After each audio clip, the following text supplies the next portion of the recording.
Japan didn't just make a currency decision, it triggered a geopolitical earthquake. In a move that stunned Washington and rattled Wall Street, Tokyo has begun shifting away from the US dollar and quietly aligning with China's digital yuan for cross-border trade. For decades, Japan stood as a cornerstone of the dollar's dominance in Asia. But now, that pillar is cracking. Behind closed doors, Japanese banks and energy firms are testing direct yuan settlements, bypassing SWIFT and dollar clearing routes entirely, and the timing couldn't be worse. Just as Trump pushes for brutal new tariffs on Chinese goods, if America's closest ally is slipping into Beijing's orbit, is this the beginning of a financial realignment that no one in the West is ready for? For years, Japan remained loyal to the US-led financial system, a pillar of the post-war alliance, but that's changing fast. In early 2025, top Japanese trading houses quietly began settling energy imports from China and the Middle East using renminbi, not dollars. According to sources inside Mitsubishi Corporation and Sumitomo, internal trials for yuan-based clearing systems are now underway. What triggered this sudden shift? It wasn't ideology, it was survival. With the US aggressively raising interest rates and tightening sanctions globally, Japan found itself vulnerable to dollar liquidity constraints.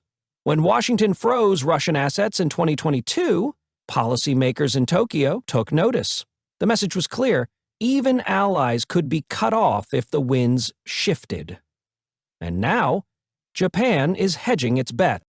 In March 2025, a bilateral memorandum was signed between the Bank of Japan and the People's Bank of China to explore digital yuan corridors for B2B transactions.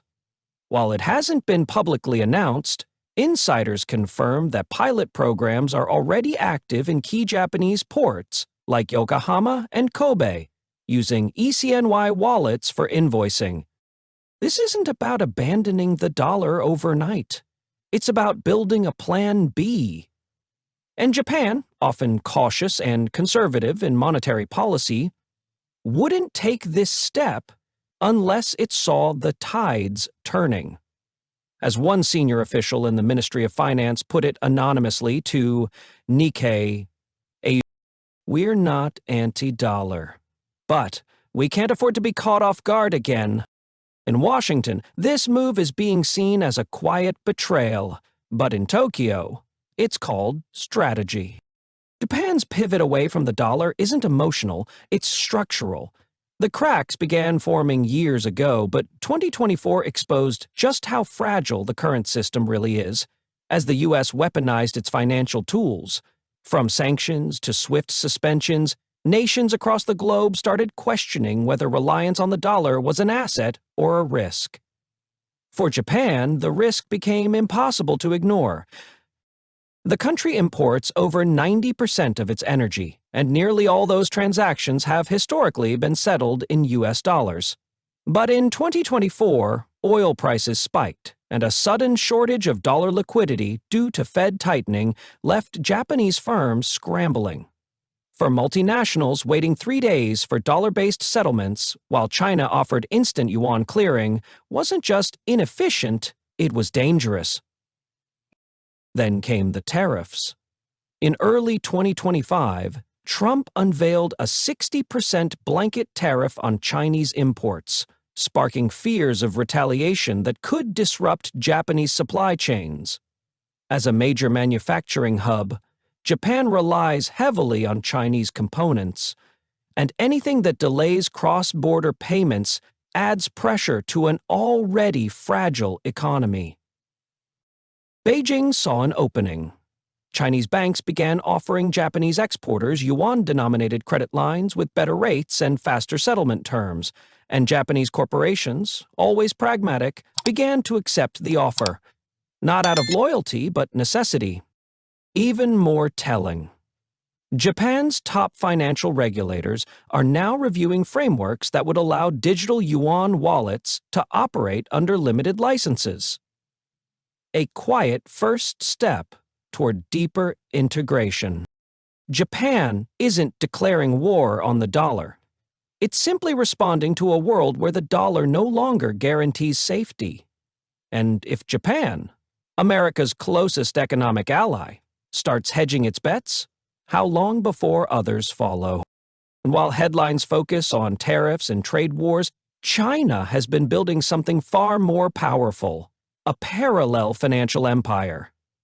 At the heart of it is the ECNY, China's state-backed digital yuan, already active in over 110 countries through CIPS, the cross-border interbank payment system. Unlike SWIFT, which only sends payment instructions, CPS actually moves money in real time. Now Japan is tapping in?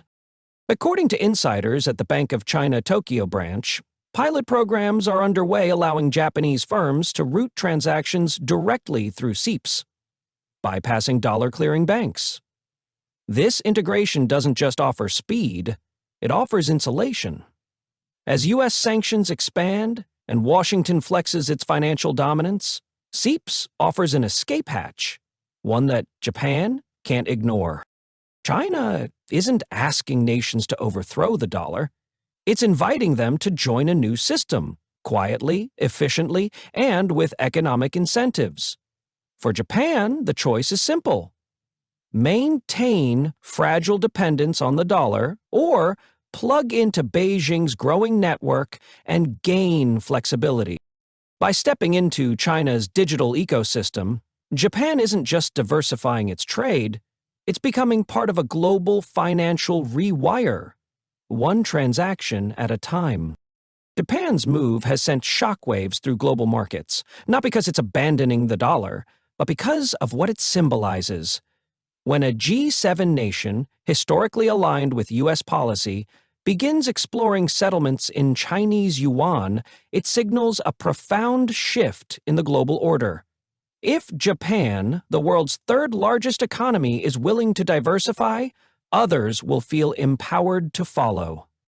Already, countries like Indonesia, Brazil, and Saudi Arabia are expanding bilateral yuan deals.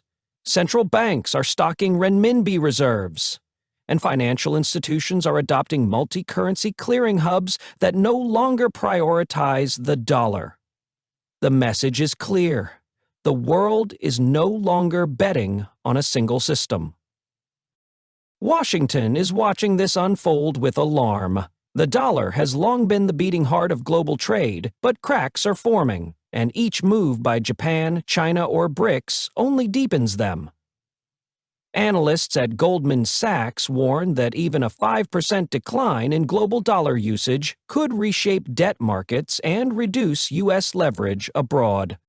This isn't a sudden collapse, it's erosion. Quiet, calculated, and irreversible. And with every nation that joins China's ecosystem, the post-dollar world comes one step closer.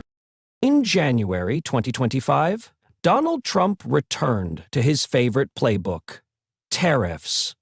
With bold headlines and political bravado, he announced a 60% blanket tariff on all Chinese imports, vowing to protect American jobs and punish Beijing's trade dominance.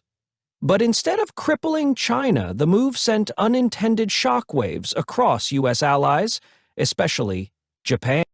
Rather than engage in a tit-for-tat trade war, Beijing responded strategically, offering Japan something far more powerful than cheap goods: financial escape routes. Chinese state banks slashed lending rates for yuan-based trade, rolled out ECNY credit lines, and deepened CIPS access for foreign partners. Japan, facing rising U.S. costs and global uncertainty, accepted the offer. Trump's tariffs, designed to isolate China, ended up pushing Tokyo closer to it. And while American factories saw marginal benefits, the broader consequence was geopolitical. Washington's leverage was weakened. In trying to contain China, the U.S. inadvertently accelerated the very system built to bypass it. As former Treasury official Mark Soyle put it, tariffs hit exports, but China's response builds immunity. Now, As Japan integrates into Beijing's financial web, Trump faces a new reality. The tools he used to assert dominance may be the same ones unraveling it. Japan's quiet shift isn't just a trade adjustment. It's a signal that the world's financial alliances are being rewritten. As more countries hedge against the dollar and explore alternatives, Washington's grip weakens. Not through war or sanctions, but through quiet exits and digital rails. Trump's aggressive stance was meant to project strength. Instead, it revealed fragility. If longtime allies like Japan begin rewriting their financial playbooks, what does that mean for the future of American power? Because the next global crisis won't be about weapons or walls. It'll be about who controls the money, the code, and the rails beneath it all. The real question is, will the world accept Beijing's rules when Washington runs out of leverage? Japan's quiet shift isn't just a trade adjustment. It's a signal that the world's financial alliances are being rewritten. As more countries hedge against the dollar and explore alternatives, Washington's grip weakens, not through war or sanctions, but through quiet exits and digital rails. Trump's aggressive stance was meant to project strength. Instead, it revealed fragility. If longtime allies like Japan begin rewriting their financial playbooks, what does that mean for the future of American power? Because the next global crisis won't be about weapons or walls. It'll be about who controls the money, the code, and the rails beneath it all. The real question is, will the world accept Beijing's rules when Washington runs out of leverage? Japan's quiet shift isn't just a trade adjustment. It's a signal that the world's financial alliances are being rewritten. As more countries hedge against the dollar and explore alternatives, Washington's grip weakens, not through war or sanctions, but through quiet exits and digital rails. Trump's aggressive stance was meant to project strength. Instead, it revealed fragility. If longtime allies like Japan begin rewriting their financial playbooks, what does that mean for the future of American power? Because the next global crisis won't be about weapons or walls. It'll be about who controls the money, the code, and the rails beneath it all. The real question is, will the world accept Beijing's rules when Washington runs out of leverage?